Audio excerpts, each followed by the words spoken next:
Welcome to another episode of the Force Dyad Podcast. Wherever, whenever, and however you may be listening, we are honored that you joined us. We've got a really fun episode in store for you today.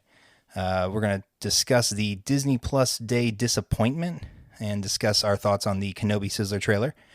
The Rogue Squadron flameout. Patty Jenkins and Lucasfilm have creative differences that see Rogue Squadron shelved indefinitely. Kathleen Kennedy gets an extension, 3 years. Thoughts? Does it make sense? We'll discuss that. We're going to do a quick toy scene update, discuss the HasLab Rancor Recoil and the backlash with some of the announcements with that. Plus, there's some new LEGO Star Wars Hoss sets slated to come out along with the new UCS AT-AT. And finally, we'll have a what if. We'll do a fun what if about Kenobi and what if he finishes the job on Mustafar. What's the fallout from that? That and more. So stay tuned. This is where the fun begins.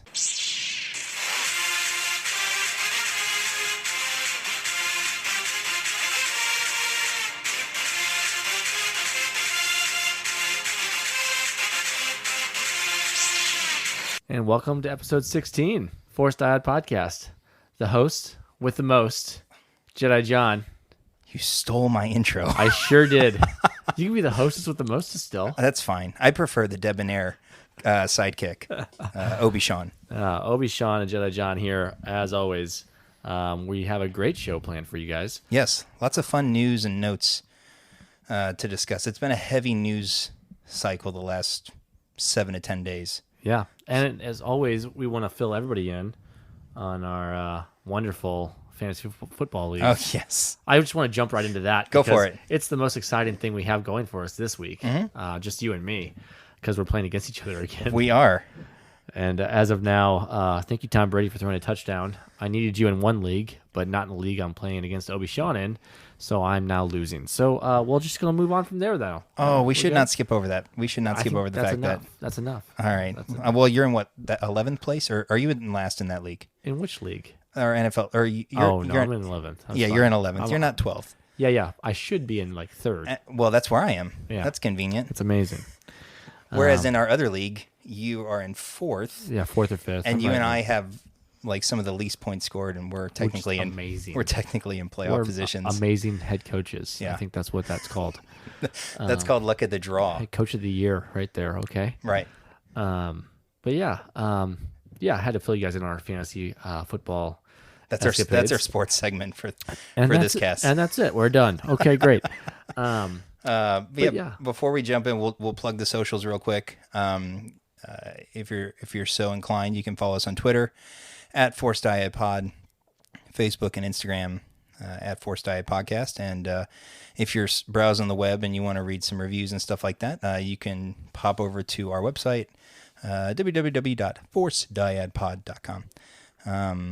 And then, if once you're done listening and getting your Star Wars fix, if you're into other fandoms, Marvel, DC, comics, video games, pretty much everything else, catch our friends over on the Galactic Dads podcast, at Galactic Dads, everywhere. You can find them on social media. You can find their podcast pretty much on every platform, I think, at this point. Again, at Galactic Dads. Check them out. They have Beers of the Week, dad jokes, and all the recent TV stuff that's come out. I mean, we've got a lot too. Dunes came out. Oh yeah. Cowboy Bebop came out on Netflix, and Hawkeye comes out at the end of the week. So they'll have plenty of stuff that they're covering for all the other fandoms. For sure. Yeah, Anakin Skywalker's favorite movie, Dune.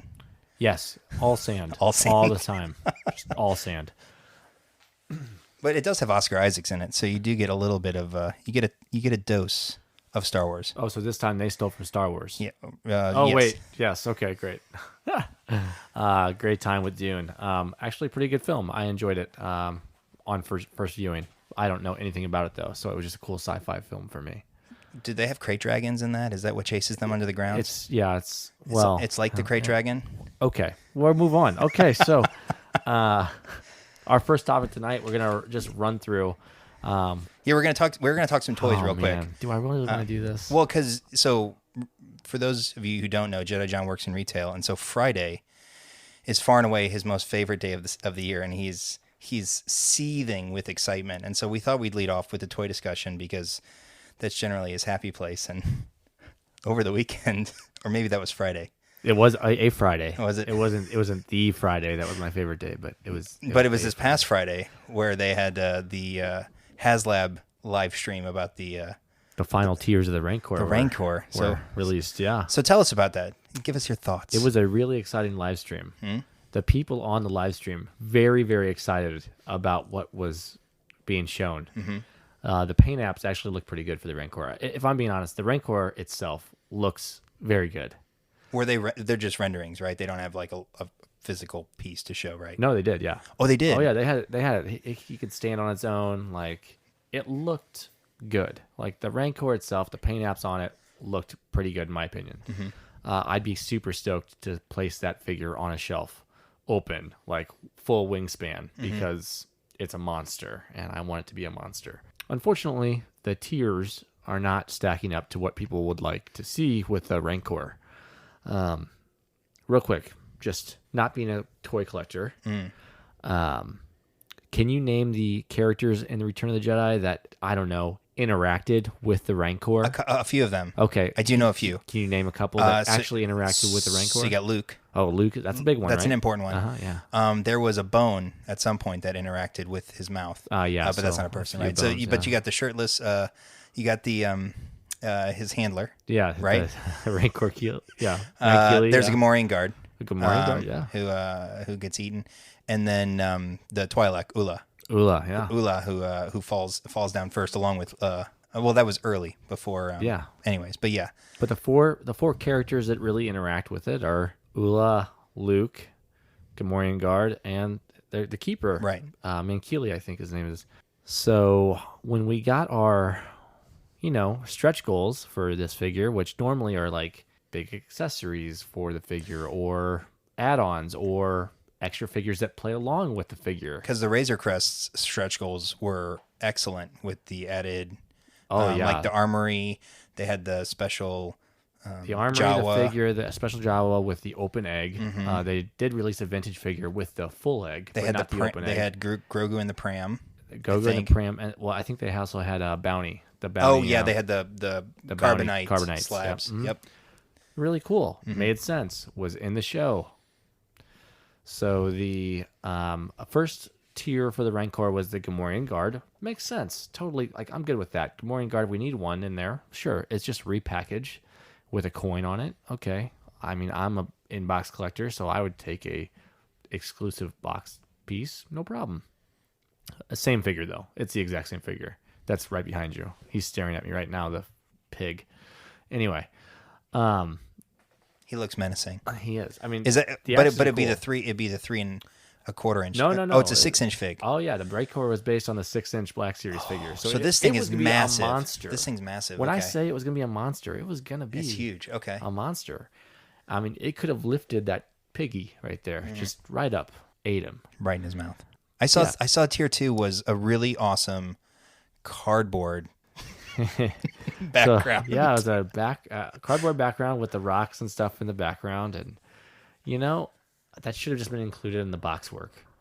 I mean, I've got exclusive figures like that Obi-Wan from SDCC, the Jabba the Hutt throne room right there. It's cardboard backgrounds, but they're included in the packaging.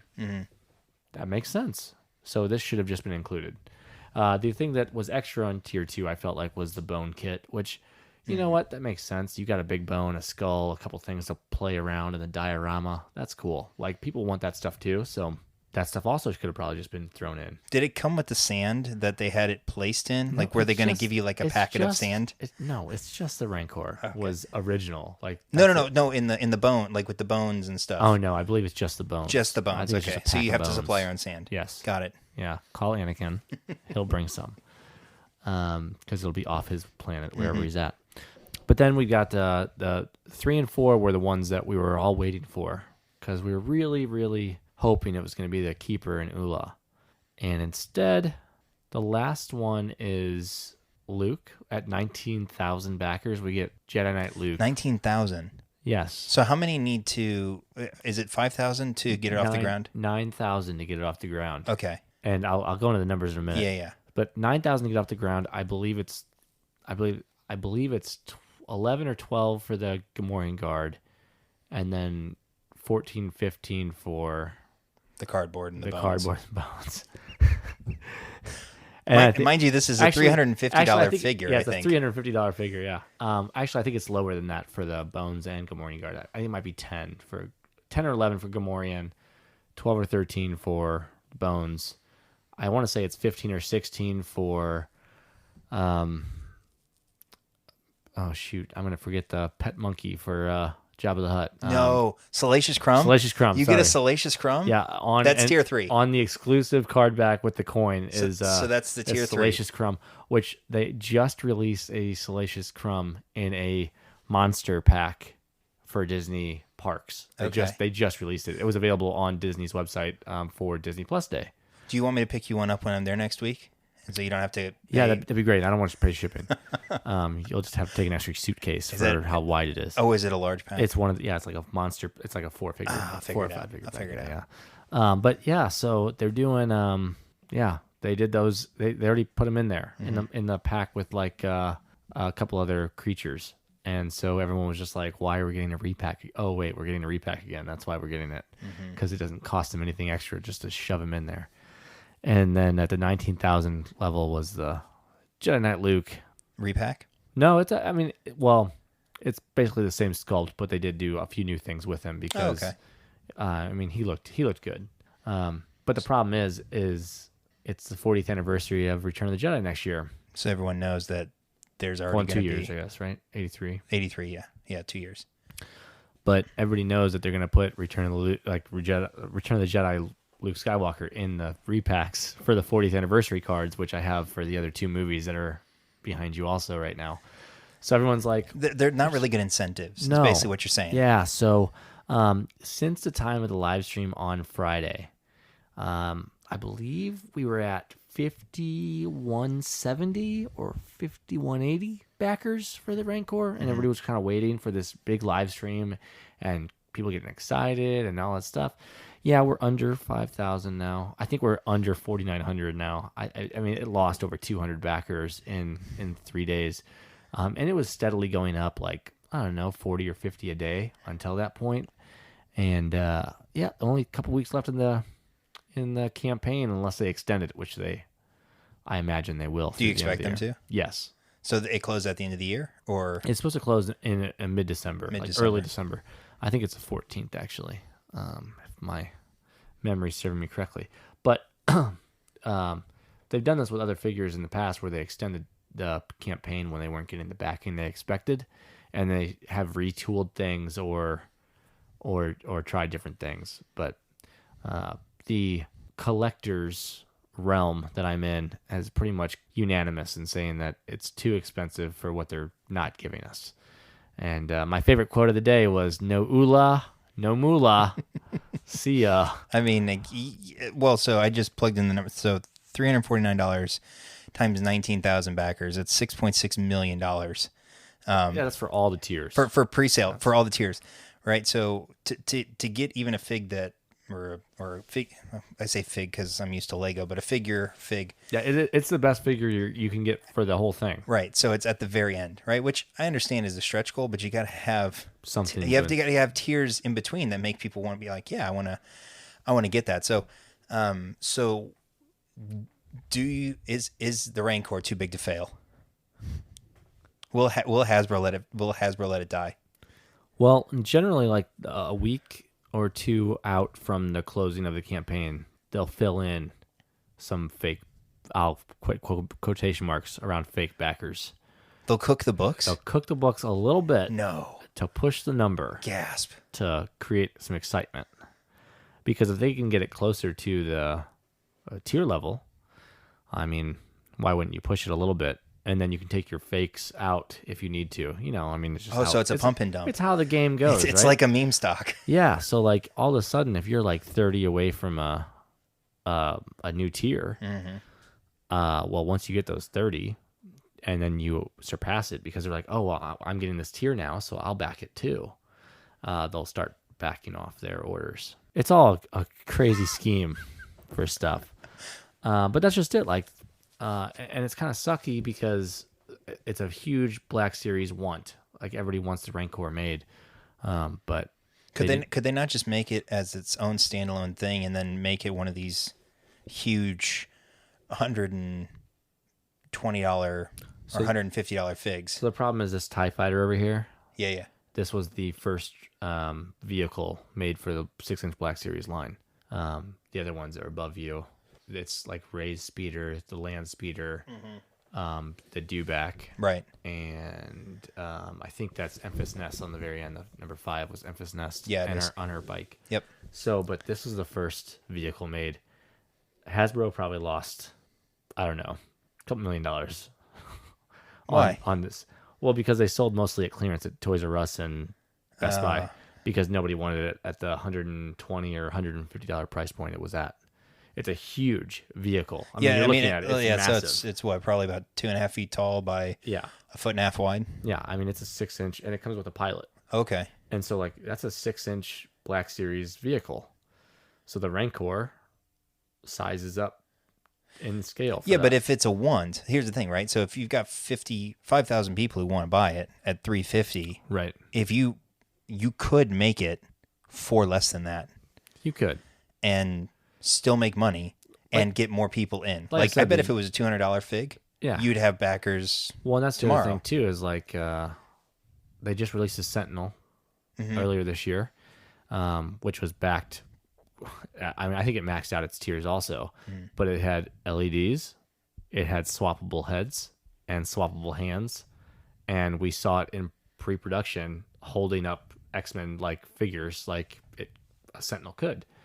So, and while we saw the Rancor full body finally, it's not supposed to have LEDs. It's not supposed to have interchangeable heads. Like the mouth should move. Like those are all just things that the Rancor doesn't have that they did. So everyone's looking at it as like, well, you charge the same thing for that, and they got interchangeable hands and like everything else for it, and you're not giving me anything for the figure because it shouldn't need anything because it's a monster. Right, exactly. And then you're also not giving me anything to play with it because you're giving me a cardboard piece of paper, like cardboard background that should be included in most people's eyes. The bones should also be included as accessories for the said figure because every Black Series figure you see has accessories. Exactly. So the bones should be the Rancor's accessories. And then your tiers, Gamorrean Guard, repack, Salacious Crumb, repack, which doesn't make any sense to have him without Jabba. Like, it just blows my mind. Anyway, that's all. I don't want to talk about this anymore. What would have been cool is if they had found a way to tie it into your Jabba's like throne room set and like have it be like you could have the 2 tiers, right? You could have the throne room up top, have the trap. Well, I don't know if that comes with a trapdoor or not, but you could create the Rancor setup to where it could be an addition to your existing Jabba set, and you could build out the whole thing. Have the pit, have the throne room. Like, how awesome would it have been if like the pit was the cardboard pieces of the box, and then I don't know. Oh wait, they make plastic there. I think they just have plastic on hand. You could make like a mold that you could have a Rancor. Like the gate. And oh wait, yeah, you could do that, and that could have been one. If it would have been the bones and like the gate drop, everyone would have been excited because they can use that in a. You can play with it. I mean, at $350, I don't know how many people are gonna play with it. You know how many people want to set up for dioramas? Oh, exactly. Like, right. Not necessarily play, but they're gonna play while they set it up. For sure. Then they're just gonna sit there the rest of their life in their basement. Anyway. But yeah, very exciting. We were very excited about the Rancor. I think it might die. So are you going to maintain, because you're a backer right now. I have one right now. Are you going to keep it? I don't know yet. We'll wait. Yeah. I'm hoping they reconfigure it, to be honest. I'm hoping they redo something. You're holding out hope. Yeah. Or they lower the price. Right. Either way. But if they lower the price, they have to refund people because you pay up front for those. Do they charge you up front or they charge when it ships? No, they charge you up front for the HasLab because it's a crowdfund. Yeah. Well, so they would have to refund some of it unless you cancel it. So Yeah. Well, hopefully that works out for, well, not just you, but all the people who want the figure. Well, and the big worry is like if it doesn't fund, everyone's like, oh well, It'll never come back. Do they? Well, not just that, but like, do they pick Black Series for a HasLab again because it failed? Because they'll blame the collector, Well, even though they're getting all kinds of feedback saying you put the wrong figures with it. right. Like, if you put the right figures with it, it would have been backed. If you would have put a brand new exclusive figure just for that, it would have been backed. Well, it's like a Lego set that has an exclusive minifigure in it, right? And that's the only place you're going to get it, right? People will buy the set just to get the minifigure. They would buy the Rancor just to get the unique figures at the different tiers. Like it's just a no-brainer. And if you're going to tool up to make a Rancor, tool up to make at least one. You should have one at tier 2 and then one at tier 4. It's like something that is exclusive to the set. Get you halfway there. So, and not just that, but like they could have been smart. Ula can be retooled later on because we still don't have an Ayla Secura figure for Clone Wars, which could have used that same body, or you could have retooled Hera's body or something. You could have figured it out. So it could have been an investment in the future for them still for more figures, and they could have repackaged Ula down the road with different accessory, different something. They could have made it to make her. They could have made a Return of the Jedi thing. Exactly, and then same thing with the Rancor Keeper or one of this the different alien guards that was in the lower part of the dungeon area. Mm-hmm. I mean, that's just it. Like they could have invested now for their future remolds that they're going to do anyway, because people have been clamoring for some of these figures for that long. And they can say all they want about how Twi'leks present a problem in the molding. Well, you've got Hera. Let's figure it out. Like, let's just figure it out. I mean, it's almost like they got lazy. Like they were just resting on, oh, it's Star Wars, it'll sell. And it's Rancor. Right. Because people have been asking us for the Rancor for 10 years now. So they kind of, went. They didn't go full out. They were hoping they wouldn't have to invest as much, and it's backfired on them. So, switching to some positive news, slightly briefly, so I talked on the last pod about the UCS AT-AT rumor, and I think the next day it came out that it was officially like released, or at least the Lego group actually released pictures, and that actually comes out Friday. $800. It's like I don't know, 2 feet tall by, or 2.5 feet tall by a foot and a half long. Like it's absolutely massive. Holds 40 troopers on the inside. The sides come off. The legs are you can adjust the legs at 2 different points to get whatever sort of armature you want. Nice. And the head, the AT-AT head like pops up, and you can have 4. You can have your Veers, you can have your pilot, you can have your 2 Imperial officers up there with you, so you can have 4 in the cockpit. And then you got your Luke Skywalker figure that comes with it that hooks in. There's a spot on the underneath that you can hook it in, and it's actually mini speed. So like the speed snow speeder micro figure is like almost a perfect size to it, and you can. So like if you happen to have that set, you can set it up to play like that. So they're actually designing it as a play set.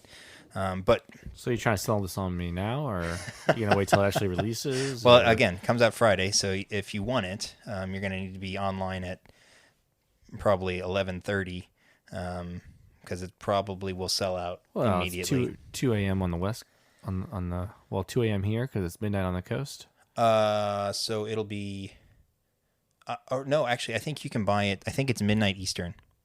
Oh, so because I've bought stuff at 11 p.m. before, like on launch day, so I will not be getting it. I'm just out of the gate because, well, I've already got 2 other highly expensive sets, and I don't have the money right now. But it does look like a really cool set. I just don't know if people are going to really play with an $800 set. But to segue off that, they are releasing a Snow Trooper Battle Pack on New Year's Day, along with an AT-ST set on New Year's Day as well. nice. So the Chicken Walker actually is designed based off of the original design. So it's got like a flat, like a smooth front. It doesn't have like the eyes like the final design was, the final model was. And it comes with the ATST set comes with, I think, an exclusive Chewie that has snow on him, which everyone is very excited about. So you get 3 figures in that, plus a buildable IPD, like mini IPD. Pretty sweet. Which is cool. So that one's $50, and then the Snow Trooper Battle Pack is a $20 set. You get 4 minifigs, you get 3 Snow Troopers, and a Scout Trooper, and so, which is good because again, the AT-AT holds 40 minifigures inside. They have seats, individual seats for 40 minifigures on the inside of the AT-ST, or on the inside of the AT-AT. So get the packs. You're going to have to get a lot of the packs. So I think some people were upset at the $20 price tag versus $15 because they're going to need so many, and you only get 4 figures. Yeah, spend $200 just on minifigs. Oh yeah. My God. Oh, people will. I mean, people will spend thousands on just the minifigs to build their armies, because there's another Hoth mini mocked set that they have. So you can, I mean, it's basically, it's the winter of Hoth. Basically, you've got the AT-AT, you have the AT-ST, you've got the Snow Trooper Battle Pack.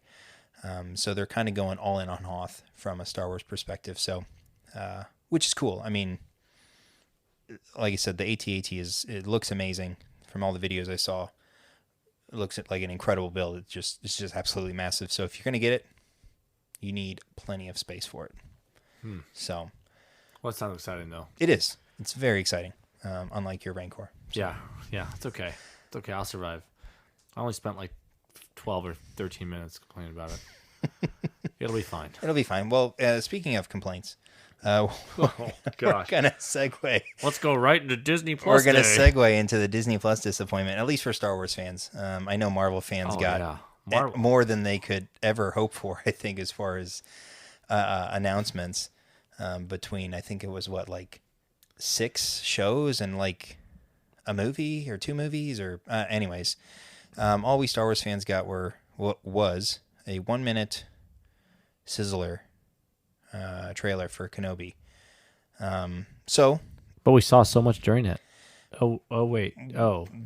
We did see a lot of Ewan McGregor and Deborah Chow, which is great. And we did see some concept. We did see some concept art. Yeah. Which, coupled with how they were narrating it, there is going to be some excitement there. We see an Inquisitor in one of the concept arts. You see Vader, what looks like at the in his castle, at his castle on Mustafar. Yeah. Which, if we get that in live action, is going to be, I mean, that'll be really cool. All I'm gonna say is if he mentioned it right away, if Hayden and him get to go at it one more time, they go to blows. He said that. Yeah, he said it. And you can see. I mean, we've seen behind the scenes videos and stuff like Twitter, YouTube, of them doing the training. They're working for training. The lightsaber training and stuff like that. So, I mean, I mean, Vader's in his prime, and Obi-Wan's not. He's not that old yet. No, not at all. Not at the time of the show. Because it's 10 years. I don't think it's even 10, is it? I didn't think it was even 10 years after we got there, because he was already talking about like he's got one thing on his mind right now, which is protecting Luke. Yeah. So, and then the other concept art, which is really interesting, looked like the Fortress Inquisitorius from Jedi Fallen Order that you get to go visit at the end of the, well, spoiler alert if you haven't played it, but that you get to go visit at the end of the game, because it looked like it's an awesome game. It's an amazing game, and I cannot wait for Fallen Order 2 to come out. I think that's probably 23. But we'll change it right there. Yeah. Battlefront 3 got canceled. Did it? EA cut the cord. When was that? Like 2 days ago. Well, that's disappointing. I know, very disappointing. Sorry, just a quick segue. I promise there's some good news coming. There's some good news coming. There's some good news at the end of this, I promise. But yeah, but the concept art makes it look like it's underwater, and again, if you played the game, half that level or half that portion of the story is underwater within the building. So if we get more early on Inquisitor backstory, like I mean, I'm on board for that. Yep. We've only got 8 episodes. No, 6. Yeah, 8 episodes. It's only 6, I isn't thought it? it was 6. So I'm hoping they're like at least hour-long episodes. Otherwise, you're going to run out of time real quick. I mean, I hope it's hour long. There's no reason for them not to do it if it's only 6. But I mean, everybody was hoping for the trailer, right? Like an actual trailer. Yes. So the question becomes, when will we see it? Because the thought is that it'll launch summer 2022. So do they show like May, June of 22? Like that's the hypothesis. So the question is, do they wait to reveal something for Celebration? I think that's too late. You think so? I think it's too late. I mean, they showed, what was it? They showed, I mean, they only just showed the first Book of Boba trailer 2 weeks ago, and it comes out in a month. Yeah, but Celebration in 19 showed Mandalorian like almost a whole first scene. Yeah, the first 8 minutes or 10 minutes of it. Yeah, at Celebration, and that was months ahead of the Disney Plus drop.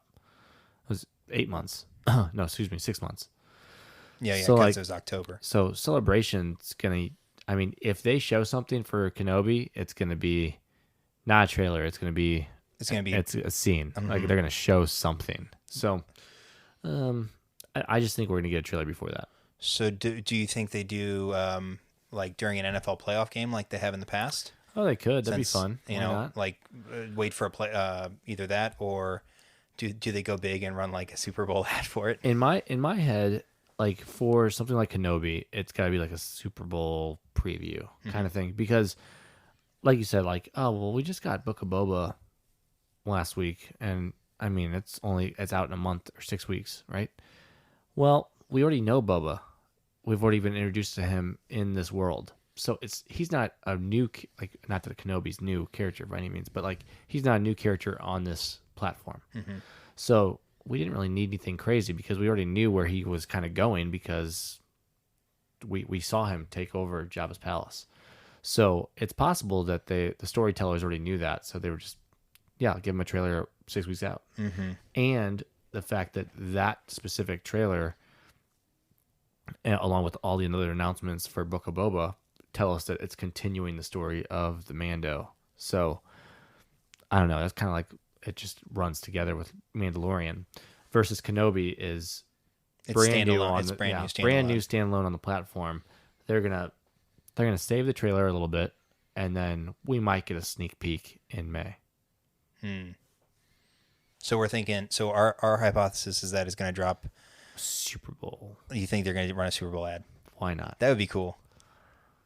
I can't. But it would have to be at halftime. I Like, can't because it would think- have to, or not at halftime, but it would have to be when they know people are going to be near their televisions. Right. I can't think it's anywhere else other than there, unless it's at the end of either Book of Boba or Mando, season 3. Well, Mando season 3 is not coming until the end of next year. Sorry. So it'd be a Book of Boba like end credit scene. Like, what if they panned off on Tatooine?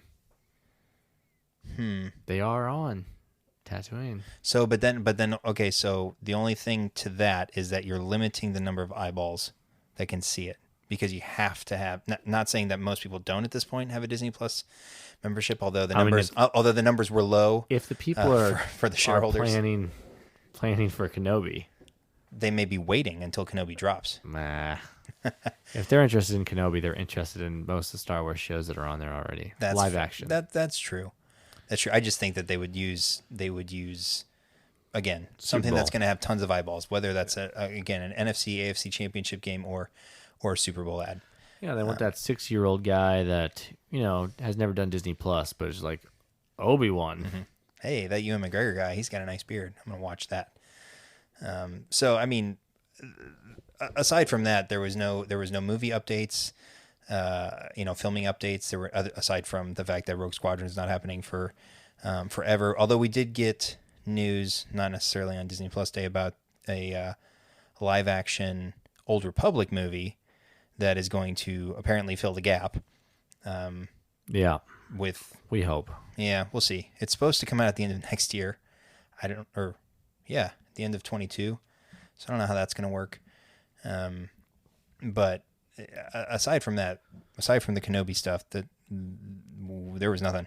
For Disney I Plus. can't believe the one speck of news we got was the fact that, hey, we're not getting the movie that was the only movie in the pipeline we're not getting due to creative differences. Yeah. Yeah, and that's and we can segue into our next discussion, Yeah. which will actually then parallel well into our discussion about Kathleen Kennedy's extension, and that is Rogue Squadron delayed indefinitely, which is really a bummer because I was actually really looking forward to this film, because I loved playing the game as a kid growing up. Having I think it was described as going to be like a Top Gun-esque film in the Star Wars universe. I mean, who doesn't want to see people playing sand volleyball on Naboo, and Buzz in the tower? Smart. Yeah, they could have done it. They could have done it. So the question is, okay, so creative differences. What does that mean? What do you think that means? Is that it wasn't fitting into the existing canon? It wasn't. They wanted to run. Like everyone cites creative differences for a host of reasons. Yeah, and it's weird because they said it was creative differences between the director and Lucasfilm, and not between the director and Kathleen Kennedy. Well, Kathleen Kennedy is Lucasfilm. Right, but like in the past, there has been very specific. That is true. It is creative differences between. So I'm curious to see what the difference was. Like, I mean,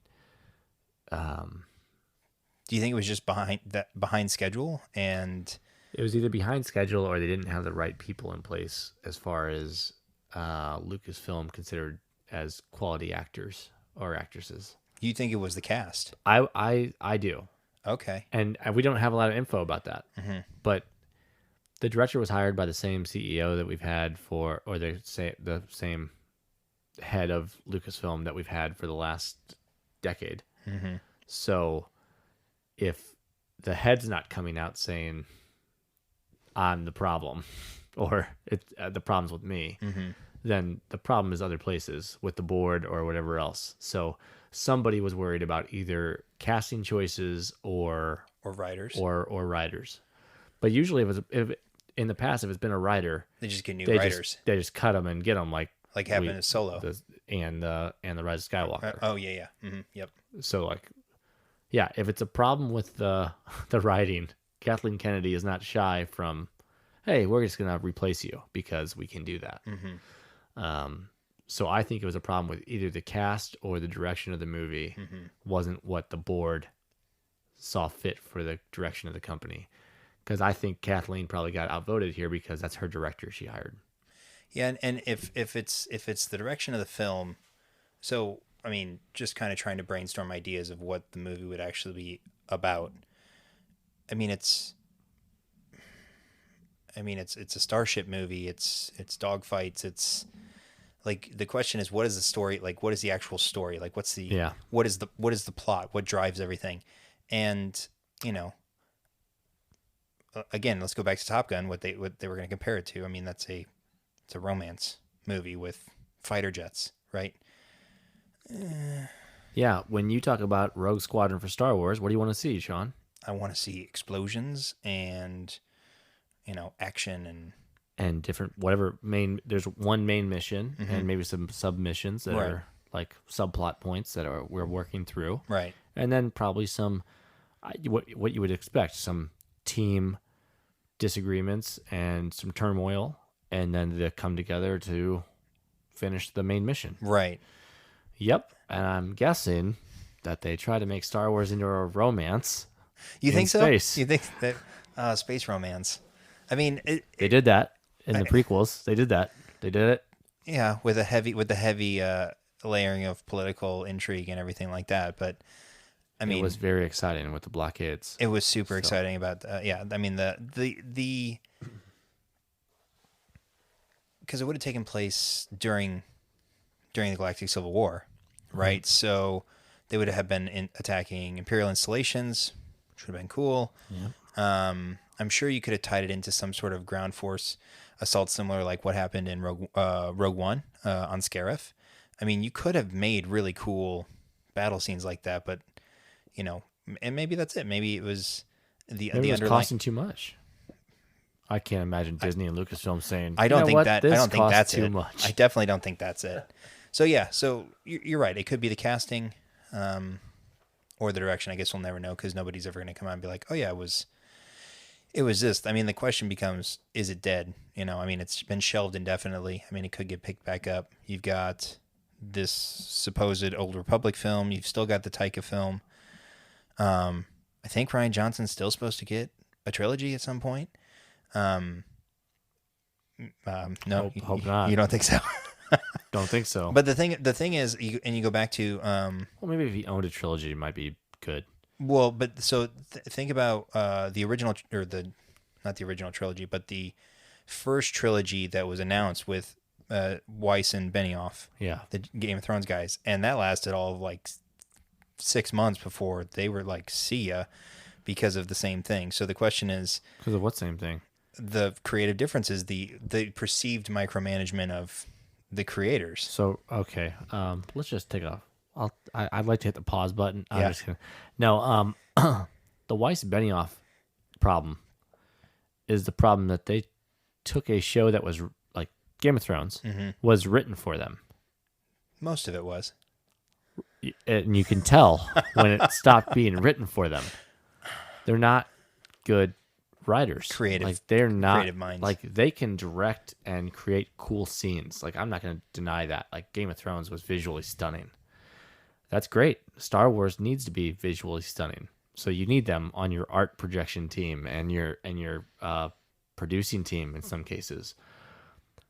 But they're not good directors and they're not good writers.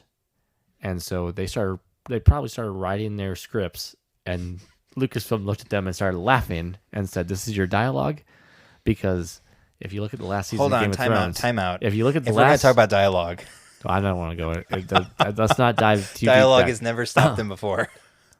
only when the creator was the one dialoguing it. True. Okay, cool. Okay, we'll move past that point. Thank you. When the creator Right, yeah. of the property, Yeah, no one can be like, "Hey George, this whole I don't like sand thing." It's unless you're his wife, right. 40 years ago. Anyway, but yeah, the last season of Game of Thrones, like you can tell, like if that's them, that's It was not bad. good. It was bad. It's not good. So, and like very creative people and created visually stunning shots. And I hope they can do that stuff again for Star Wars, even just as long as it's not writing. That's fair. That's a fair point. And that's what I was gonna say. Like they always blame creative differences, but it could have just as easily been, "Hey, you're not really cut out for this. We made a mistake." And so I don't know. I hope Rogue Squadron becomes a movie. It should survive. I mean, it's a The question is, will Patty Jenkins be directing it because of her commitments now with Wonder Woman and yeah. and that stuff? So I mean, great director. You're talking about a great director. So the fact that like whatever happened isn't working out, I don't know. I mean, I can't say. I would imagine it's not exactly her though, all the way. no, it's a combination of things. It always is. And that segues well into our last bit of news discussion, which is Kathleen Kennedy's extension at Lucasfilm for 3 more years. Good idea? Bad idea? Thoughts? I don't mind it. I mean, we're in a lull right now. The last lull for movies. I mean, we're not even in a lull. I mean, when you think about all the content they're putting out more hours of content than they ever have previously, ever. So, I mean, can you blame her for? You can. You can give her credit for putting out the most content time-wise ever in Star Wars universe, and the stuff they're putting out has been successful. Super successful. I mean, even the movie. I mean, I know there was a lot of hate for some of the movies. I personally, I am easily entertained by Star Wars. So, like, did I see plot holes? Sure. Did I see things I didn't like? Sure. But it's still Star Wars, and I'm still happy. So, I mean, that's what it comes down to. But then you talk about the Disney Plus shows they put out. 2 seasons of Mandalorian, phenomenal. Clone Wars season finale, phenomenal. Bad Batch. Bad Batch, Been excellent. been very, very good. I'm looking for a strong season 2 to come out of that. Book of Boba coming up, very excited. Kenobi, very excited. Ahsoka, very excited. Andor, very excited. How can you be upset with what she's put on the table now? As a business, I mean, she has brought in nothing but Profits, money. Yeah. And so if you think at it purely from a business standpoint, from a Lucasfilm, from a Disney standpoint, it makes all the sense in the world. I mean, she's been with Lucasfilm now for, I think, like 2.5 decades. Yeah. Since like the prequel times and she slightly knows, before. She knows the company. Oh, she knows Star Wars. Like, yep. I'm not going to take that stuff away from her. Like, she knows she knows the product that she's putting out. Like, she understands what she's doing. For sure. And the fans, there are fans out there who, for one reason or another, don't care for her at all. I mean, but the thing is, if she was doing a bad job, we would not be as excited about what has come, within the past, 3, 4, 5 years, and what's to come, in the future over the next 2 to 3 years. The buzz in the Star Wars universe and is just at an all-time high. It's never been more exciting since maybe when the prequels were announced, when Star Wars was coming back and you had the 20 hype. years later. Yeah, and you had the hype, right? So, I mean, the hype around Star Wars right now is enormous. And if you think about a 3-year contract extension, I mean, that's a movie cycle. So it's not in it. It's not a huge. It's not in a movie. Oh, well, so yeah, it's one single movie. Movie cycle. Yeah. So I mean, if you think about it that respect too, I mean, it's almost like working on a 1-year contract. You gotta continue to perform, Yeah. And I honestly don't know if it was her or Disney that pushed for just a 3-year, because I imagine she walked into that contract negotiation with a new trilogy or a new something. I mean, something new, because why wouldn't you? Mm-hmm. Why wouldn't you walk into that contract negotiation with something that would get you, I don't know, a decade? But at the same time, looking at some of the backlash and some of the stuff from the last trilogy, maybe they were like, we're going to err on the side of caution in case something doesn't flop. And we just lost this other movie, like shelved. So, I mean, there's something not quite ticking the right way, but we're on Disney Plus, we're ticking. Mm-hmm. But on the big screen, we're not hitting it. So got to figure it out. And that's just it. Like, everyone from Marvel, Kevin Feige makes mistakes with directors all the time. Mm-hmm. Like, he's gotten rid of directors mid-movies. It happens. But you don't hear about it as much for whatever reason. I think because the Marvel Universe is still planned out the way they want it to be. So it all works out for their fans. Yeah, there's like a huge roadmap of, and I think Disney tried to do that last year, and it was just like, all right, this is coming here, this is coming here, this is coming here. And what that does is it backs you in a corner. It gives you no outs at all. Yeah, you have to deliver. Like, either you deliver or now you've delayed it, and then people get upset. Frustrated, yeah. That's why, you announce stuff ahead of time.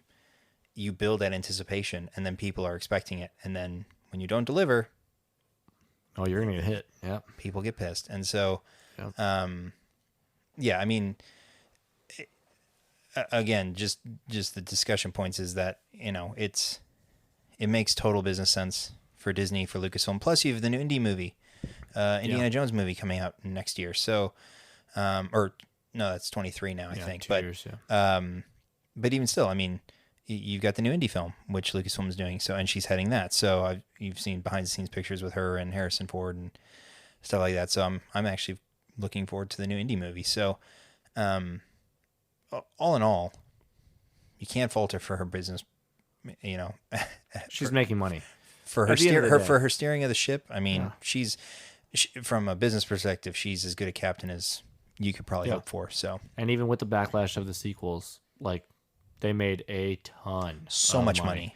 So, like, it doesn't matter. No. Like, it just doesn't matter. And for everyone that's just focused on her, look at the directors, look at the cast, like, look at everything else. Like, she hires people that she thinks she can do a good job, which is what a good CEO manager does for a industry, period. Whatever you're in, it doesn't matter what industry you're in. You're going to hire people you think can do the job you want them to do. So, and when they don't do a good job, you fire them. which is also what she's done. Good or bad, she felt like that was the right route to go. So, Yep. but yeah, looking forward to what she can deliver on in the next 3 years, and looking forward to all the Disney Plus shows that we're going to get in the next, I don't know, 18 months now that are delivering. So, because at this point we're actually within 12 months of almost everything. Yep. The only thing that's is Ahsoka. Ahsoka is 2023. Which we did just get that new news that they cast Sabine. Yeah. Sabine. Yeah. So that was cool. That was Very, a cool very little. exciting. That was a cool little nugget. So yeah. So that will lead us into kind of the meat of, or the most exciting topic I think for tonight, which is, everyone's been talking about the What If show for Marvel. It's no surprise that many in the Star Wars fandom are formulating their own what if scenarios. And so we thought it'd be fun to throw our hat in the ring and discuss a topic that I don't think anyone else has discussed, although maybe they have. And that is, what if Obi-Wan finishes the job on Mustafar? Meaning he doesn't just leave Anakin to roast on the side of the lava flows and to get saved. Force pushes them right in. He double taps him as you're taught to do in Zombieland. You always got to double tap. So Double tap. So the question is, okay, Anakin's gone. There is no Vader, right? So there's the questions are, do the Sith survive? Because now Palpatine's lost his apprentice. Does Order 66 go ahead as planned? Are there Inquisitors because now there's no Vader? So, you don't have the Jedi Hunters, or do you? And then, and that kind of rolls into, without all that, is there an Empire? Is there a rebellion? Right? Because without the Empire, there's no need for a Rebel Alliance. So let's start at the beginning, right? So Anakin's gone. Palpatine's without an apprentice. Who does he turn to for his new Sith acolyte or Sith? Who becomes his new number 2? That's a good question. I honestly think, because I don't think it's Maul. He could go find Maul though, but I don't know if Maul would agree to go with him because he's already been backstabbed twice. And if we're playing within the context of what we know, he knows what the plan was with Anakin. Mm-hmm. So he knows that he was a pawn for Palpatine. So I don't think he'd go back. So I think you could either look at Asajj. Real quick though, for Maul. Okay. Because he saw it in a vision. And he was correct in his vision, right? So what if his vision was still correct in this what if scenario? Okay. What if he was correct to see Obi-Wan defeat the one that Palpatine wanted? Okay. So would he then know that I can still be there? Okay. Because he would then be in charge of the Empire. And he would have more power than he has currently with crime syndicates. That is okay. And he's a power-hungry guy, so Okay, so you think Maul would go back to Palpatine? Yeah, because if the what if holds true, like it would trigger the foresight for Maul to know that Anakin would not be the apprentice to Palpatine, so he would still have a shot in unless there was another. Which I don't see Asajj doing it, but maybe. No. So so we think it could be Maul. We don't think it could be Asajj. Is there a third? Or I guess it would just be an unknown. Yeah, it'd be an unknown. Like maybe one of the Inquisitors comes over and is. What if it was Barriss? What if he twisted Barriss after the? So there's all this talk about Barriss maybe being an Inquisitor at some point. Is it that far of a stretch to have her become the number 2? I am number 2. That's a stretch. That would be the. Yeah, I don't know. That would be the stretch goal.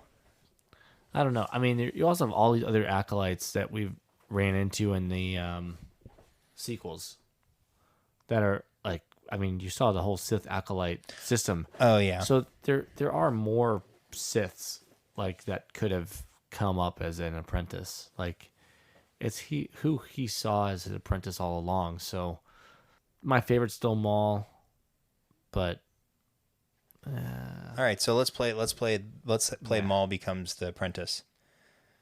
So let's build this what if story. If Maul becomes the apprentice, does Order 66 go ahead as planned? I was already in plan when Right. Anakin was killed, so I would assume. Well, okay, right, but Anakin went to the Jedi Temple. Oh, I guess this was all after the Jedi Temple. Yeah, he got defeated after he took over Coruscant. Basically, he went. Okay, all right. So yeah, so Order 66 still does commence, but do you still have the Inquisitors? Does Maul have the authority the way that Vader would have to command an army of Jedi hunters? You know what I would worry about with Maul versus Vader as a leader of hunters is we've seen him deal on like in Clone Wars with the Mandalorians and how any disrespect is like not taken very well. And I don't know how Vader was with the Inquisitors, but I know how Vader was with the Imperial officers when there was. Well, we know how he was with the second sister. In Jedi Fallen Order. Yeah. With Trilla, that's her name. Not having fun. Trilla, yeah. He disposed of her quickly when she failed him too many times. I guess it's about the same. I mean, the hate and the ruthlessness. Yeah, just the pure like if you fail or you disappoint me or you disrespect me, you're dead to me. That's about the same. There's a lot of hate in Maul. So oh yeah. I mean, I would actually potentially fear him more than Vader. Yeah. That is borderline blasphemous, my friend. I know it is. Being that Vader was the most powerful, Sith. Well, I mean, maybe Palpatine was, but I mean, Vader did throw him into the exhaust shaft. Yeah, but I mean, he wasn't directly in the electrocuting, That's true. You're right. He wasn't. Never saw Vader use lightning. Oh, that's true. That is true. Unless it's in the comics and stuff like that, which I haven't seen, but yeah. But yeah. Anyway, so if the I guess we're playing in the timeline now. Maul's the apprentice. I just want to point this out. Rey used lightning. I know she did. Let's move on. I called her as a Palpatine in Force Awakens. So, anyways, so we're playing in the universe that Maul is the apprentice. So Maul is Palpatine's apprentice. Now,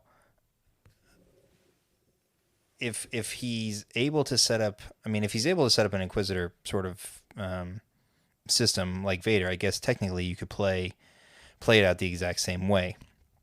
So let's not do that. All right, let's play the what if. So because we're going to play in a timeline where Maul is not obsessed with Kenobi anymore. That's fair. Okay, so if he becomes the apprentice for Palpatine, everything shifts, right? So we don't get Rebels Maul, we don't get Rebels Maul Obi-Wan confrontation because he's on a different path now, right? The only reason he was out searching for that was because he had nothing else better to do. And you know how much more meaningful that would be, though. Not for Obi-Wan, but like if he was on that path and then he met Ahsoka in Rebels. Oh, if Maul met Ahsoka. Oh, especially with what we know from season 7. Yeah. Oh, that would be cool. I didn't think about that. Yeah. That'd be freaking awesome. That would be awesome. Yeah. So okay. Cool. Okay. So anyway, let's play that timeline. So so we're gonna assume that the Jedi are affected in much the same way as when Vader was in charge. So your Empire is still going to get set up. You're still going to have your Rebel Alliance and everything like that. So the thing is now that affects the entire, I'm going to skip ahead real quick. Yeah. That affects the entire Luke arc. Well, yeah, absolutely. Right? Because Anakin doesn't exist. It's not his father. Right. Well, I mean, he is, but he's just he's the guy he has to overcome is not his father. Right. So, but you just brought up a really good point that I didn't even think about which is part of the fun of these what if things, is what if Anakin, Maul and Ahsoka meet like Vader and Ahsoka meet in the Rebels arcs? Is because I feel like Maul's hate, I feel like he has more control of it than, which is probably a stretch, but more control of it over than Anakin did or does.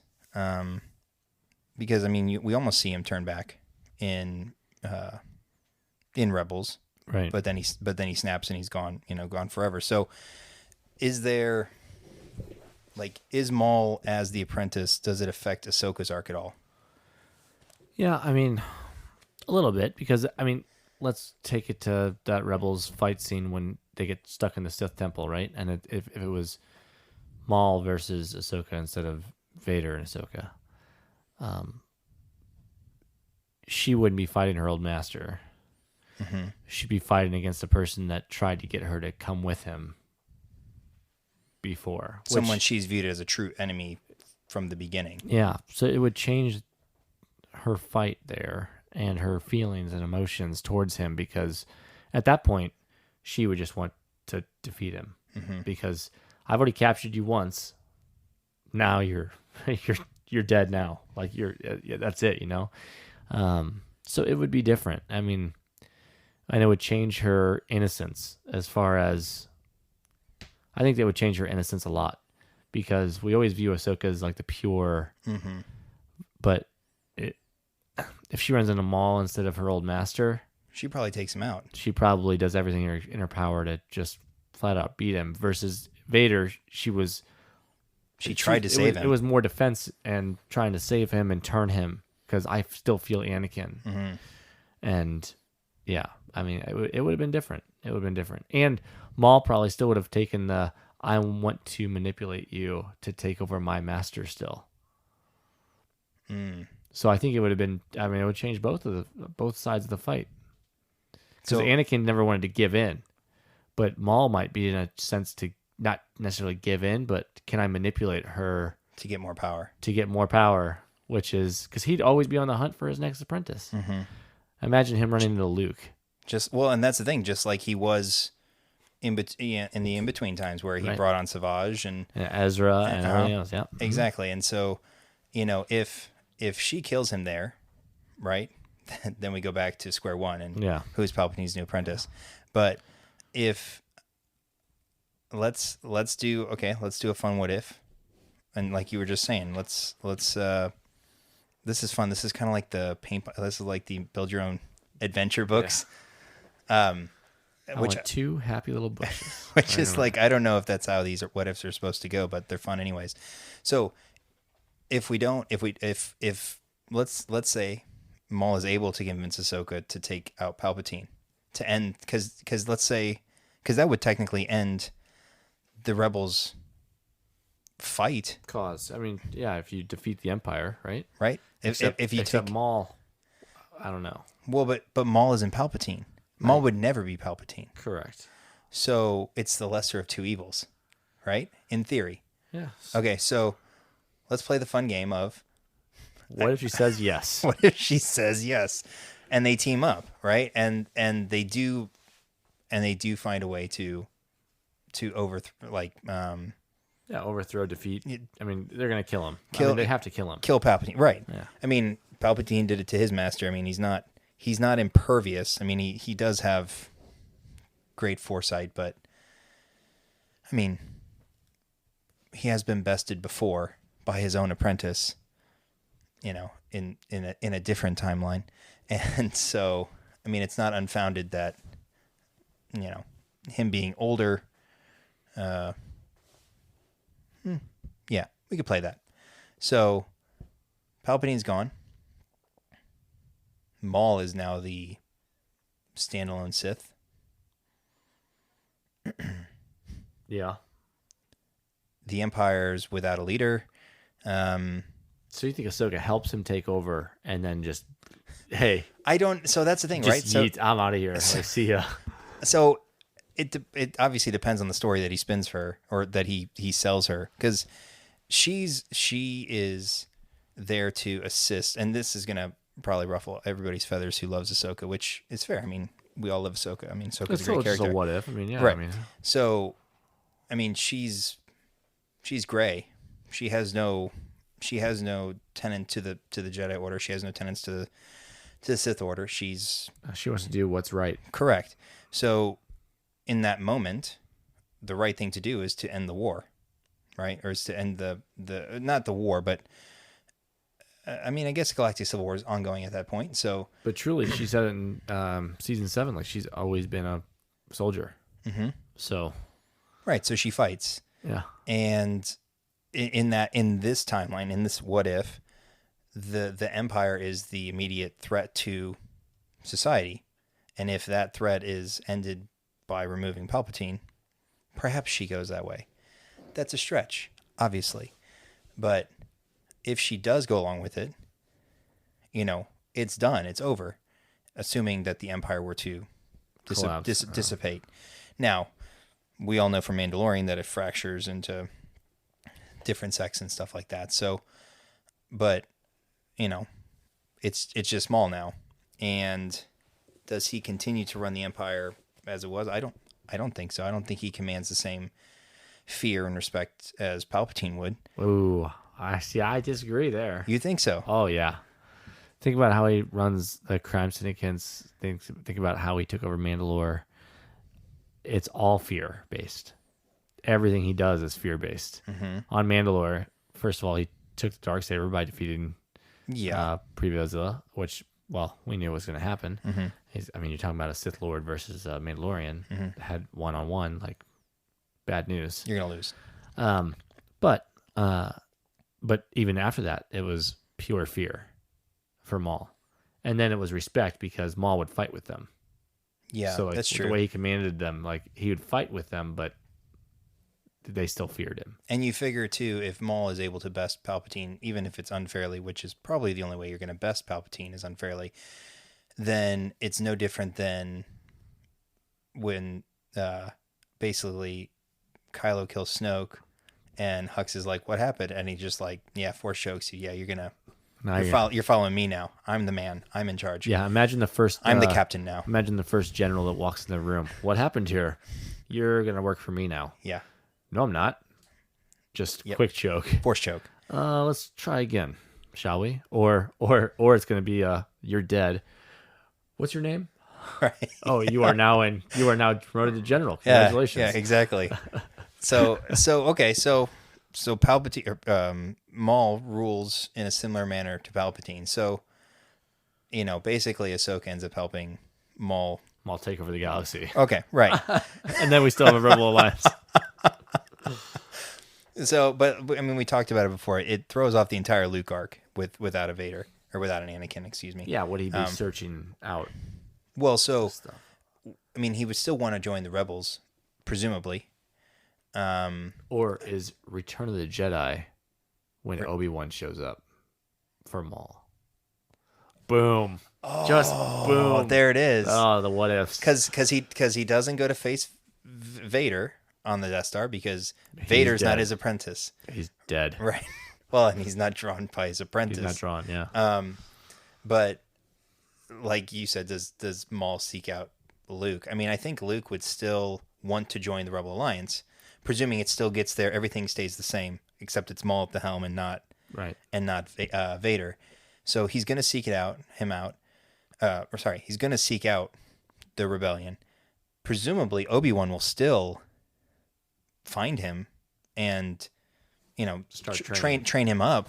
Like there's nothing to, he could still even say, your father wanted this when you're old enough, but now it just got a little bit more meaning because, well, he actually finished the job.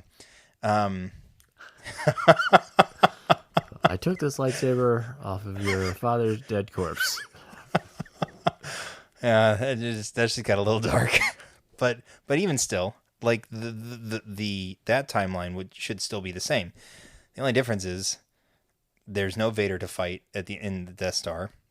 Now Maul could be there, but and the Maul Kenobi showdown in the Death Star would have been still awesome, really cool too. You just lose that. There's nothing for Luke to turn. I mean, he's never turning Maul, right? So if you do Return of the Jedi and Kenobi faces Maul then versus Kenobi facing Maul on the Death Star, I mean, I think you get a similar thing, except then I think you can call it Revenge of the Jedi as opposed to Return of the Jedi. Right. Because now it's purely revenge against Maul, because there is no, and you can keep it with the original working title, and you can allow Luke to be darker the way it maybe was intended. I mean, he's dressed in black for a reason at the beginning of that film. Whole film. Good point. And so, I mean, you can still have him be trained by Yoda. I think you could still have some. You could have some, because like when he goes in the cave, right? He's facing Vader. He's facing himself, right? And I think you can still have that, because I think you can still build hate towards Maul in the same way you build hate towards Vader. It's just that you don't get the whole "I am your father" thing at the end of Empire Strikes Back. You could still get some sort of reveal from back in the Clone Wars. You could get some dig. He could do the Obi-Wan killed your father. Oh, that would be snap! Freaking awesome. Because that's what the original script had. If some guy was literally like, Obi-Wan killed your father. Oh yes, these are fun. We should do these more. Yeah, but that's what the script read in the original writing for Empire Strikes Back. He was supposed to say Obi-Wan killed your father, and he does, no, that's not true, that's impossible. And then they changed it, into what we all know today. So they could still do that because Obi-Wan did kill his dad, and so then the anger, for that, take over, and you might lose him from the Jedi side, and you might see him join Maul. Ooh. At the end, real Shadows of the Empire stuff. Yes, let's go. Yes, and so I mean, this was fun. Yeah, see, we should do these more often. So down the rabbit hole. I mean, and that's the thing. We just built this awesome world from scratch, right? And awesome world, right? And this was not pre-recorded. We saw the what if, and we said, okay, we can run with this. Yeah, and then we went. And so, but yeah, I mean, that would be a perfect arc adjustment. If you had Maul instead of Vader, you end up with, instead of light side Luke, you end up with dark side Luke. And I mean, you still have a sweet character arc. Oh, for sure. It's just born out of hate. It's more Punisher and less, I don't know. I don't have a good analogy, but I mean, it's more Punisher. Yeah. Which is all good. More Punisher. I mean, you get Mando Luke, but for the bad guys. Gosh, imagine if he walked in for Mando and he was he had or he had the red saber instead of a green saber. Oh, that would be amazing. Like, I mean, we all love our Luke. Grogu go. And that's the thing. Like, I just saw something today about Darth Grogu. I've seen a couple things about Darth Grogu dark side Grogu, but I mean, that's a perfectly plausible, and even still, I mean, in the original timeline, there was discussions about not necessarily having to go back, although to see him and Vader team up against Palpatine would have been class. I mean, that would have been cool. I think we were kind of robbed of that, but I mean, Maul instead of Vader. With Ahsoka teaming up for just a minute, just like, hey, you're my diversion today. Mm-hmm. I need you. And I mean, need you. You need me. It's all good. And it could be plausible because she could be sold on the fact that by doing that, she's in essence helping, right? Because even in season 7, you almost see her like, but she didn't believe Anakin would be the one to. She didn't believe it was Anakin. She didn't believe Anakin would do it. That's when he lost her. Correct. When he's like, it's Anakin. Right. Nope, I know him. Right. That's exactly. And so her trust and loyalty shrouded her clarity. In this one, everyone knows Palpatine's evil. Like, that's not a hard sell. And so, hey, help you to get rid of this guy, right? I can't possibly be worse. I mean, I've heard that before. in politics, and that didn't go Oh well. wait. Oh wait. Oh wait. Oh wait, Okay. yeah. All right, So, all right. but anyways, I mean, so yeah. In this what if scenario, Obi-Wan double taps Anakin. Maul ascends to his position. He manipulates Ahsoka into helping him destroy Palpatine. He becomes leader of the Empire. Luke later on is still recruited. He is still trained by Obi-Wan. Obi-Wan then faces Maul in the Death Star, and Maul gets his revenge that he's always dreamed of. That he's always felt he was owed. And he's still not satisfied. Never satisfied. And so then you get the reveal at the end of Empire. Instead of I am your father, it was Obi-Wan killed your father. And then it wraps with Luke seeking out Maul and effectively, yeah. I mean, I think he destroys Maul. And I was gonna say, what if he just takes over it all? I mean, he could destroy Maul and rule the galaxy on his own. Father and never mind. No, just wait, son. the son. Just the son. But I think he turns from the Jedi path in this arc for sure. Like he'd have to. There's so much hate So towards the person that first started teaching him. right, and so Yeah. I mean, it could be easy for him to be manipulated by Maul into becoming his new apprentice, and yeah, you get Maul and Luke at the end of Jedi. I mean, I don't know that that's the universe everyone would want, but that would be an interesting one. It would be a fun story We to would see. have a lot of fun. It would be a fun story, and then the after effects, seeing in his prime Luke, but on the dark side. Would be awesome. Mm-hmm. Just would be awesome. Yeah. So I mean, yeah, we really got to do these what ifs more often, because that was a lot of fun to go down the. Yeah, just go down the rabbit hole just a little bit. Mm-hmm. Just a little bit. So, but I think that pretty much wraps it for me. sums it up. So yeah, as we come to a close on this episode, we want to thank you all again for listening. If you do enjoy the content and you're so inclined, we would greatly appreciate a like or subscribe on your platform of choice. And if you're feeling especially spicy, you could leave us a review, whether it's on Apple Podcasts or Podchaser or Audible or wherever. It really does help us out, and we'd really appreciate it. And then if you're so inclined and can share this episode on Facebook, Twitter, and whatever other social platforms you might use, we'd be beyond appreciative. Yeah, it'd be awesome. Mm-hmm. We appreciate it all. Yes. And so, for Jedi John, I'm Obi-Sean. And until next time, may the Force be with you.